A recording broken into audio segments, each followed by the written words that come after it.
What do you do, ये दो do क्यों आए? आई हैड माई लंच, ये दो हैड क्यों आए? Hello friends, welcome to English voice classes. आप सभी का इंग्लिश वॉइस क्लासेस के इस हेल्पिंग वर्ब और वर्ब के कंसेप्ट को क्लियर करने के वीडियो में बहुत बहुत स्वागत है। देखिए, इस वीडियो में मैं एक बहुत बेसिक कंसेप्ट लेकिन इंग्लिश बोलने के लिए सबसे सबसे सबसे जरूरी कंसेप्ट सिखाने वाली हूँ। टेंसेस मैं हमेशा करती थी, पर ये पूरे टेंसेस में आते हैं हेल्पिंग वर्ब्स। और टेंसेस यानी कि कोई क्रिया का होना। अब देखिए, हेल्पिंग वर्ब्स और वर्ब्स मिलके इंग्लिश यानी कि इंग्लिश सेंटेंसेस को फ्रेम करने में मदद करते हैं। लेकिन प्रॉब्लम क्या होती है कि बहुत सारे हेल्पिंग वर्ब्स और वर्ब्स सेम हैं। इसीलिए जब दो बार डू, दो बार हैड, सिर्फ एक बार हैड, एक बार डू आता है तो लोग कंफ्यूज हो जाते हैं कि ये टेंस कौन सा है। और कभी डू लग जा रहा है, कभी डज, कभी हैड, कभी हैव, कभी बीइंग, कभी बी। तो अगर आप इस वीडियो को देखते हैं तो आपका कंसेप्ट हेल्पिंग वर्ब्स और वर्ब्स को लेके बिल्कुल क्लियर हो जाएगा। देखिए, मैं इस टॉपिक को आपको इसीलिए समझा रही हूं क्योंकि इस फंडे को क्लियर रखना बहुत जरूरी है कि एक चीज होती है हेल्पिंग वर्ब। अब देखिए, हेल्पिंग वर्ब्स मैंने लिखे हैं यहां, जैसे ये do, does, did, will, has, have, had, will have और बीन और बीइंग। अब देखिए, हेल्पिंग वर्ब हैं जो आपको मदद करते हैं ये बताने में कि ये कौन सा टेंस है। जैसे अगर आप हैज, हैव सुनते हैं तो एकदम से आपको पता लग जाएगा कि ये परफेक्ट है। अगर आप बीइंग या बीन सुनते हैं तो ये पैसिव के हेल्पिंग वर्ब्स होते हैं। और अगर आप डू, डज, डिड या विल सुनते हैं तो आपको पता लग जाता है ये सिंपल के हेल्पिंग वर्ब्स हैं। तो हेल्पिंग वर्ब्स को इसीलिए मैं पुराने वीडियोस में, या मेरे स्टूडेंट्स जानते हैं, हेल्पिंग वर्ब्स की जगह बोलती हूँ हीरोज, ताकि वर्ब्स और हेल्पिंग वर्ब्स आपको कंफ्यूज ना करें। तो फंडा क्लियर रखते हैं, हेल्पिंग वर्ब्स को आप दिमाग में रख लीजिए कि ये सेंटेंस का हीरो होता है। हर टेंस या हर टॉपिक का अपना एक हीरो है और फिर एक क्रिया होती है जो बताती है कि कौन सा काम हो रहा है। क्रिया के हमेशा तीन फॉर्म्स होते हैं, जैसे देखिए, राइट, रोट, रिटन, लिखना, टीच, टॉट, टॉट, पढ़ाना, ईट, एट, ईटन, खाना, या कोई भी जो क्रिया जो आपके दिमाग में आ रही है, जैसे स्लीप, स्लेप्ट, स्लेप्ट, सोना। या थोड़े से कॉम्प्लेक्स वाले अगर मैं आपको ले चलूं जो थोड़ी सी गद्दारी करते हैं, वो है शो, शोड, शोन। इसीलिए क्रिया के तीनों फॉर्म आपको याद करने पड़ते हैं। लेकिन पंगा यहां हो जाता है जब क्रिया और हेल्पिंग वर्ब सेम होते हैं सुनाई देने में, लेकिन वो यूज अलग तरीके से होते हैं। तो ऐसे तीन वर्ड्स जो हेल्पिंग वर्ब और वर्ब्स दोनों हैं वो मैं इस वीडियो में लाई हूं, ताकि अगली बार जब कोई बोले हाउ डू यू डू, या I has he had any experience, या आई डोंट हैव टाइम, या व्हाट डज शी डू, तो आप कंफ्यूज ना हो। तो चलिए स्टार्ट करते हैं। सबसे पहले do, does, did, done, do, does, did, will. अब देखिए, मैंने आपको पहले ही बता दिया, ऊपर मैंने जो लिखा है ये क्रियाएं हैं। सबसे पहले मैं ये तीनों क्रियाएं आपको समझा दूं। एक क्रिया होती है do, does, did, done. First form do, does, plural singular के लिए, प्लूरल के लिए डू, सिंगुलर के लिए डज। डिड सेकंड फॉर्म और डन थर्ड फॉर्म। लेकिन उसी तरफ अगर आप देखें तो हेल्पिंग वर्ब यानी कि एक हीरो भी है, डू, डज, डिड और विल। अब अगर सिंपल प्रेजेंट टेंस का हेल्पिंग वर्ब आप पूछेंगे तो वो डू, डज है, सिंपल पास्ट का हेल्पिंग वर्ब डिड है और सिंपल फ्यूचर का हेल्पिंग वर्ब विल है। लेकिन इसको बिल्कुल अलग रखिए क्योंकि डू, डज, डिड और डन एक क्रिया भी है और इसका मतलब क्या है, कोई चीज करना। तो देखिए, इसीलिए ऐसे सेंटेंसेस जब बोला जाता है व्हाट डू यू डू, अब ये वाला डू तो सिंपल प्रेजेंट टेंस का हेल्पिंग वर्ब है। हम हमेशा डब्ल्यू वर्ड के बाद हेल्पिंग वर्ब यानी कि हीरो बोलते हैं, जैसे वेयर डू यू वर्क। अब यहां क्या हुआ, डू तो हेल्पिंग वर्ब आ गया लेकिन क्रिया वर्क थी। पर अगर आपको पूछना है तुम करते क्या हो, तो हमने पहले ही डिस्कस कर लिया, करने के लिए क्रिया डू है और हेल्पिंग वर्ब क्या हो जाएगी, डू। तो इसीलिए लोग बोलते हैं व्हाट डू यू डू। और देखिए, शी डज हर वर्क। अब यहां क्या हो रहा है, शी डज हर वर्क में देखिए ये क्रिया का काम कर रहा है। अगर मैं आपको बोलूंगी मैं इंग्लिश पढ़ाती हूं तो मैं बोलूंगी आई टीच। मैं सो जाती हूं, आई स्लीप। रवि रोता है, रवि क्राई।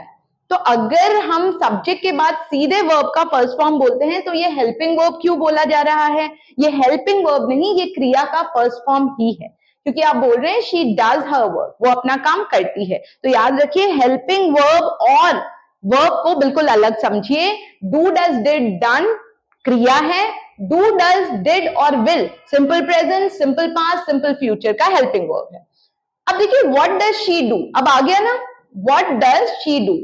तो पहले तो आप हेल्पिंग वर्ब लगा रहे हैं क्योंकि सिंगुलर है सब्जेक्ट, वो क्या करती है, व्हाट, क्योंकि सब्जेक्ट सिंगुलर है तो आप हेल्पिंग वर्ब डज ले आए। अब सब्जेक्ट शी था तो आपने शी बोल दिया और आपने क्रिया का फर्स्ट फॉर्म डू लगा दिया। तो ये वाला डज तो हीरो था यानी कि हेल्पिंग वर्ब था, और ये वाला जो डू है वो करने के लिए क्रिया है। व्हाट डज शी डू, वो क्या करती है। और देखिए I did it for a reason, अब यहां जो डिड है ये कुछ करने का सेकंड फॉर्म है। आप सिंपल पास्ट कैसे बोलते हैं, जैसे मैं सो गई, यहां हम आई स्लीप बोलते थे, मैं सोती हूं, मैं सो गई को मैं बोलूंगी I slept.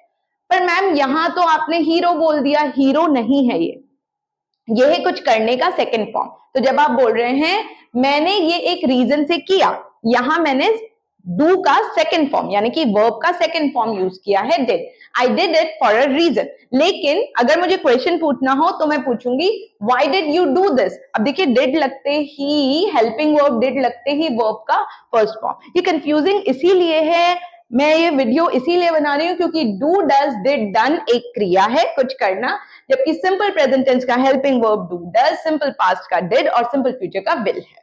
Clear? Okay, why did you do में अब आप एक्सपर्ट हो, डिड हेल्पिंग वर्ब है और कुछ करने का फर्स्ट फॉर्म, क्योंकि डिड लगते ही वर्ब का फर्स्ट फॉर्म लग जाता है, आपने क्रिया का फर्स्ट फॉर्म लगा दिया।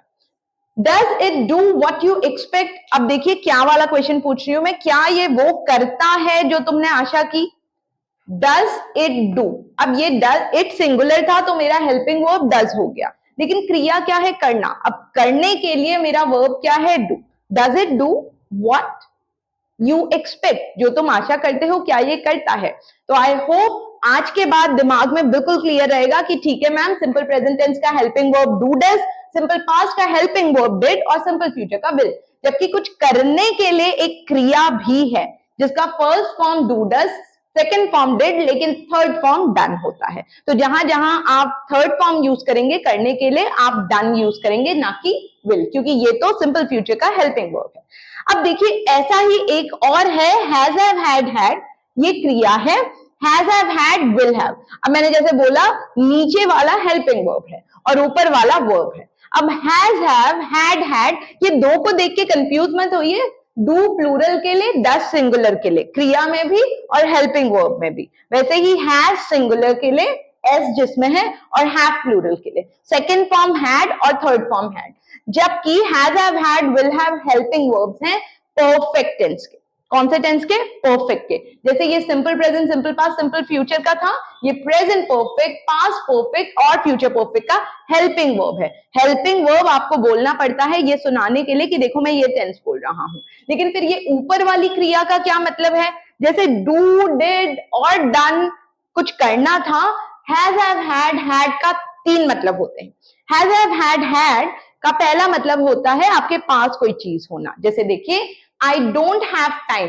अब ये जो डोंट था ये इसका हेल्पिंग वर्ब था, डू नॉट को हम क्या बोल देते हैं, डोंट। तो ये डोंट तो हेल्पिंग वर्ब था, वहां से आ गया आई डोंट, लेकिन ये जो हैव है ये हेल्पिंग वर्ब नहीं, आपके पास कोई चीज होने के लिए क्रिया है। तो आप बोल रहे हैं आई डोंट हैव टाइम, मेरे पास समय नहीं है।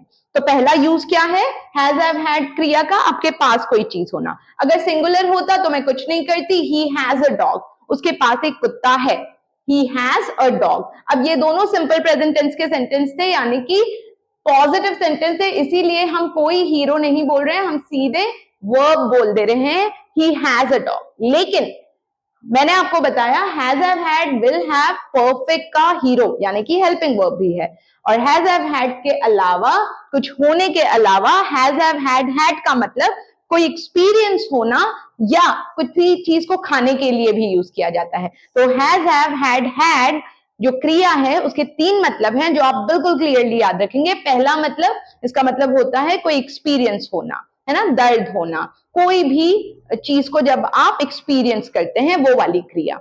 दूसरा, कोई चीज खाना, I'll have this, I'll have snacks, I'll have पानी पूरी। तो has have had कुछ खाने के लिए या ग्रहण करने के लिए भी होता है। और तीसरा has have had आपके पास कोई चीज होना, जैसे मेरे पास वक्त है, मेरे पास एक डॉग है, मेरे पास कुछ डाउट्स हैं, मेरे पास बिल्कुल समय नहीं है। ठीक है, अब देखिए मैंने जैसा बताया has have had will have future perfect का हेल्पिंग वर्ब है, तो इस सेंटेंस को देखिए, और फ्यूचर परफेक्ट के साथ हमेशा वर्ब का कौन सा फॉर्म लगता है, थर्ड फॉर्म। यानी कि अगर कुछ होना, कुछ खाना या आपके पास कोई चीज होने का थर्ड फॉर्म बोलना होगा तो आपका वर्ब हैड हो जाएगा। मुझे पता है ये थोड़ा कॉम्प्लेक्स लग रहा है, पर ऐसे सेंटेंसेस बोले जाते हैं और लोग कंफ्यूज हो जाते हैं। जैसे देखिए, आई हैव, ये हेल्पिंग वर्ब है, हैड इनफ। अब आई हैव हैड इनफ यानी कि मैंने बहुत एक्सपीरियंस कर लिया है, बहुत झेल लिया है। मैंने आपको बताया था कुछ चीज एक्सपीरियंस करने के लिए भी क्रिया हैज हैव हैड होती है। और परफेक्ट के साथ यानी कि हैव बोलने के बाद आप हमेशा थर्ड फॉर्म बोलते हैं। तो आई हैव हैड इनफ, मैंने काफी झेल लिया है। या we had lunch before they came, उनके आने से पहले हम लंच कर चुके थे। तो देखिए, वी हैड पास्ट परफेक्ट का हेल्पिंग वर्ब हैड और वर्ब का थर्ड फॉर्म। तो एक हैड भैया तो हेल्पिंग वर्ब है पास्ट परफेक्ट के, और दूसरा हैड क्रिया का थर्ड फॉर्म, क्योंकि कुछ ग्रहण करने, कुछ खाने के लिए भी क्रिया हैज हैव हैड होती है।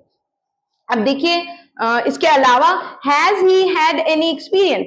अब आपको पूछना है भाई क्या उसके पास कोई एक्सपीरियंस है।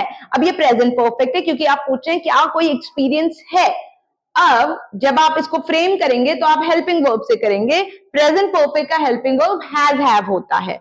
अब क्योंकि ही है तो मैं हैव नहीं बोलूंगी, मैं हैज बोलूंगी।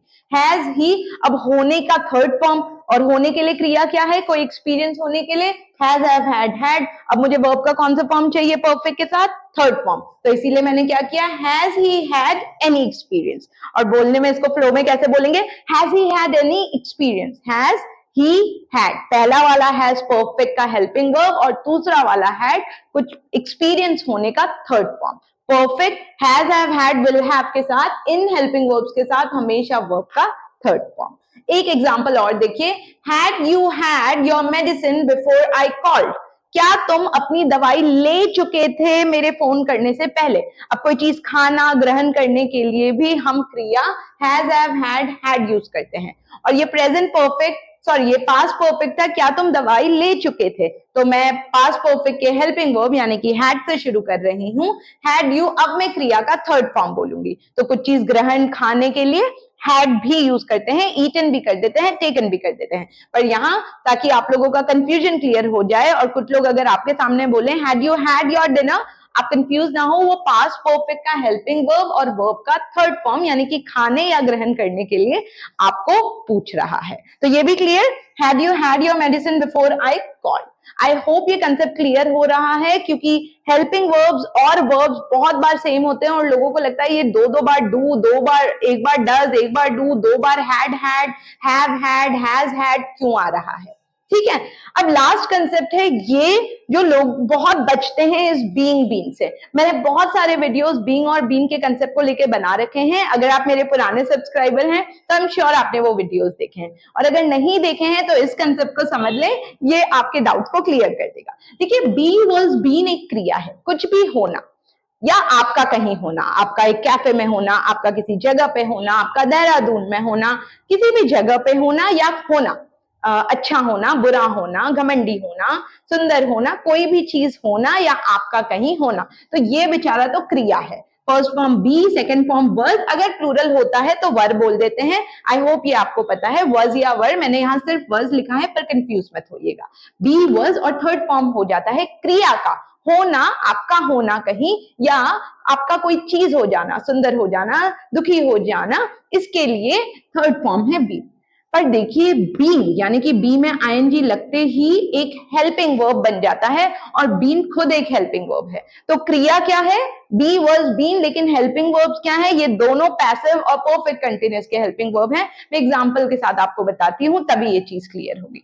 फर्स्ट एग्जांपल देखिए, दे आर बीइंग ऑनेस्ट। इसका मतलब है वो लोग ऑनेस्ट हो रहे हैं। ये प्रेजेंट कंटिन्यूअस का सेंटेंस है, आप बता रहे हैं कि वो लोग ऑनेस्ट हो रहे हैं। अब मैंने क्या बताया, होने के लिए क्रिया बी होती है, और कंटिन्यूअस में आप बी के साथ यानी कि फर्स्ट फॉर्म के साथ आईएनजी लगा देते हैं। तो हमने यहां से फर्स्ट फॉर्म लिया, दे आर, और बी के आगे क्या लगा दिया, आईएनजी। तो इसीलिए ये वाला जो बीइंग है, ये तो है वर्ब के फर्स्ट फॉर्म में आईएनजी लग के। तो दे आर बीइंग ऑनेस्ट यानी कि वो लोग सिर्फ ऑनेस्ट हो रहे हैं। ऑनेस्ट क्या होता है, ईमानदार, है ना। अब देखिए, यू आर बीइंग वॉच्ड। अब यहां जो बीइंग लगा है, ये क्रिया का आईएनजी फॉर्म नहीं है, ये है पैसिव सेंटेंस, और पैसिव यानी कि कंटिन्यूअस जब आप बनाते हैं पैसिव में, यानी कि कोई चीज हो रही है बिना ये बताए कि कौन कर रहा है, फॉर्मूला हो जाता है बीइंग यानी कि हेल्पिंग वर्ब प्लस वर्ब का थर्ड फॉर्म। कौन सा फॉर्म? पैसिव यानी कि वर्ब का थर्ड फॉर्म। अब इस सेंटेंस को देखिए, यू आर बीइंग, अब वर्ब का थर्ड फॉर्म तो वॉच्ड है, लेकिन यहाँ बीइंग क्या कर रहा है, ये बता रहा है कि ये पैसिव सेंटेंस है, यानी कि यू आर बीइंग वॉच्ड, तुम्हें देखा जा रहा है। कौन देख रहा है हम नहीं बता रहे हैं, यू आर बीइंग वॉच्ड, तुम पे नजर रखी जा रही है। आई एम बीइंग इनवाइटेड, मुझे इनवाइट किया जा रहा है। कौन इनवाइट कर रहा है मैं नहीं बोल रही।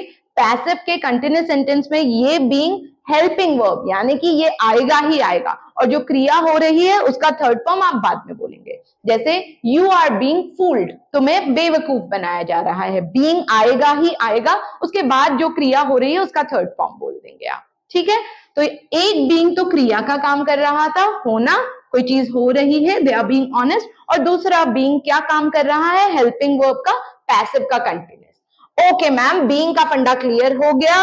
अब देखिए ये बीन, कभी तो बीन बच के परमानेंटली हेल्पिंग वर्ब का काम करेगा, कभी ये क्रिया का थर्ड फॉर्म बन जाएगा। अब ये एग्जांपल देखिए, I have been very lucky. अब ये परफेक्ट सेंटेंस है, तो परफेक्ट सेंटेंस था तो ये मैंने ये वाला हीरो दिया है, याद रखिए। परफेक्ट के हेल्पिंग वर्ब होते हैं हैज हैव, तो यहाँ आई था तो मैंने हेल्पिंग वर्ब ले लिया हैव, और मैंने आपको बताया था परफेक्ट के साथ हमेशा वर्ब का थर्ड फॉर्म। अब मुझे बोलना है कि यार मैं तो बहुत लकी रही हूं, तो आई हैव, बी का थर्ड फॉर्म अब मैं क्या बोलूंगी, होने के लिए। मैंने बताया बी का मतलब होता है होना या आपका कहीं होना, उपस्थित होना। तो आई हैव बी का third form been very lucky, तो यहां जो बीन बज रहा है ये वर्ब का थर्ड फॉर्म है। I have been very busy, मैं बहुत बिजी रही हूं। He has been very nice to me, वो मेरे साथ बहुत अच्छा रहा है। You have been my lucky charm, तुम मेरे लिए एक लकी चार्म रहे हो। यहाँ जो बीन बज रहा है ये बी का थर्ड फॉर्म है परफेक्ट में, लेकिन अंग्रेजी इतनी आसान होती तो फिर हर कोई बोल लेते। यहां जो बीन आ गया है ये हेल्पिंग वर्ब आ गया है। अब एग्जांपल देखिए, I have been shown this movie, मुझे ये मूवी दिखा दी गई है। अब देखिए ये जो बीन बज रहा है ये पैसिव सेंटेंस है, और यहाँ बीन हमेशा बजेगा चाहे कुछ हो रहा हो या ना हो, और यहाँ वर्ब का थर्ड फॉर्म लग जाएगा यानी कि शोन। अब आपको एक और चीज याद रखनी है कि अगर आप पैसिव सेंटेंस बोल रहे हैं परफेक्ट में तो बीन हेल्पिंग वर्ब बनेगा, मतलब हैज हैव प्लस बीन। तो इसलिए मैंने क्या किया, आई हैव बीन शोन, मुझे ये मूवी दिखाई गई है। तो यहां बीन क्यों लग रहा है, यहां वर्ब का थर्ड फॉर्म नहीं, वर्ब का थर्ड फॉर्म तो शो, शो का थर्ड फॉर्म शोन हो गया। I have been shown this movie, मुझे ये मूवी दिखाई गई है। I have been told about this, मुझे इस चीज के बारे में बताया गया है। किसने बताया है मैं नहीं बता रही हूँ, ये परफेक्ट सेंटेंस है इसीलिए मैं बीन बजा रही हूँ, क्योंकि परफेक्ट पैसिव के सेंटेंस में बीन हेल्पिंग वर्ब का काम करता है, और जो भी क्रिया हो रही है उसका मैं थर्ड फॉर्म उसके बाद बोलूंगी। I have been very nervous, मैं बहुत नर्वस रही हूँ। He has been a hardcore fan, वो बहुत कट्टर फैन रहा है। ही हैज बीन जब मैं बोल रही हूं तो ये मैं एक्टिव कर दे रही हूँ, वो फैन रहा है। पर अगर मैं बोलूंगी ही हैज बीन वॉर्न्ड, अब यहां मैं वॉर्न का थर्ड फॉर्म बोल रही हूँ, जबकि he has been a die hard fan में मैं एक्टिव सेंटेंस बोल रही हूँ, ही हैज के बाद में होने का थर्ड फॉर्म बोल रही हूँ। थोड़ा कॉम्प्लेक्स है, पर अगर आप इसको अच्छे से समझेंगे तो बिल्कुल क्लियर हो जाएगा। परफेक्ट के साथ क्रिया का थर्ड फॉर्म, जबकि बीइंग और बीन हेल्पिंग वर्ब भी है। एक सेंटेंस और ताकि मुझे लग जाए कि कंसेप्ट क्लियर है। He has been waiting for you since 5 o'clock। Last आपको कंफ्यूज नहीं करना चाहती हूँ, पर क्योंकि मैं चाहती हूँ सारी चीजें कवर हो जाए, एक has been, have been perfect continuous या पास्ट परफेक्ट कंटिन्यूअस एक्टिव में भी लगता है। जब भी आपको बोलना होता है कि कोई चीज बहुत टाइम से हो रही है, आप बोल देते हैं हैज हैव प्लस बीन, या हैड प्लस बीन, या will have plus been plus verb का एनजी फॉर्म। तो यहां जो बीन है ये हेल्पिंग वर्ब है। तो ही हैज बीन वेटिंग, वो तुम्हारा बहुत टाइम से वेट कर रहा है, या कब से वेट कर रहा है, सिंस 5 o'clock। तो याद रखिए हैज बीन प्लस आईएनजी में has have plus been helping verb का काम करता है, उसके बाद आप वर्ब का आईएनजी फॉर्म लगा देते हैं। जैसे you have been studying English for a long time, आप बहुत टाइम से इंग्लिश पढ़ रहे हैं। He has been asking about you since morning, वो सुबह से तुम्हारे बारे में पूछ रहा है। They have been missing you, वो लोग तुमको मिस कर रहे हैं। तो be was been एक क्रिया है, किसी चीज का होना, या I have been to Kedarnath, I have been to Badrinath, ये मेरी उपस्थिति, मैं वहां गई हूं। इसलिए हम पूछते हैं have you been to that cafe, क्या तुम उस कैफे गई हो? तो यहाँ तो हम परफेक्ट टेंस हैज हैव हीरो बोल रहे हैं, हेल्पिंग वर्ब बोल रहे हैं, और जाने के लिए वर्ब का थर्ड फॉर्म बोल दे रहे हैं। पर जैसे ही आप बोलते हैं आई हैव बीन कॉल्ड, मुझे बुलाया गया है, ये पैसिव है परफेक्ट का, बीन लगेगा ही लगेगा, भले ही कुछ हो रहा हो या ना हो, और मुझे बुलाया गया है के बाद आई हैव बीन कॉल का थर्ड फॉर्म। एक बीन और कहां बच रहा है? जब कोई चीज बहुत टाइम से हो रही है, सुबह से बारिश हो रही है, इट हैज बीन रेनिंग। मैं शुरू से आप लोगों से रिक्वेस्ट कर रही हूं कि प्लीज मुझे बताएं कि आप लोग मुझे कहां से देख रहे हैं। I have been requesting you guys to tell me where all you guys are watching me from. तो प्लीज अगर आपको वीडियो पसंद आई हो तो मुझे इस बार जरूर बताइएगा। बहुत सारे नए सब्सक्राइबर जुड़े हैं या पुराने वाले भी, कि आप लोग मुझे कहां से देख रहे हैं और आपको वीडियोस कैसे लग रहे हैं। आई नो ये आज तक का सबसे कंफ्यूजिंग टॉपिक था, पर मैंने अपनी तरफ से जितने कम टाइम में ये कॉम्प्लेक्स टॉपिक क्लियर कर पाऊं, मैंने आपको अपनी तरफ से कोशिश की है। ऐसे और कंसेप्ट देखने के लिए मुझे प्लीज कमेंट में बताइएगा कि कौन सी चीजें आपको कंफ्यूज करती हैं, ताकि मैं उसको इजी करके आप तक पहुंचा पाऊं, ताकि इंग्लिश बोलते समय आप तुक्के में ना बोले, आपके पास रीजंस हो, बेसिक नॉलेज हो कि भाई मैं आई हैव हैड क्यों बोल रहा हूं, या डिड यू डू क्यों बोल रहा हूं, या डज शी डू क्यों बोल रहा हूं। ठीक है, तो ये था आज का वीडियो। आई होप आपको पसंद आया हो, और ऐसे ही वीडियोस देखते रहिए, प्रैक्टिस करते रहिए। हम मिलेंगे अगले हफ्ते ऐसे ही एक और कंसेप्ट के, जहां मैं कोशिश करूंगी कि आपको इंग्लिश बोलने के एक कदम और नजदीक ले जाऊं। ये था आज का वीडियो, मिलते हैं अगले वीडियो में, तब तक के लिए बाय बाय।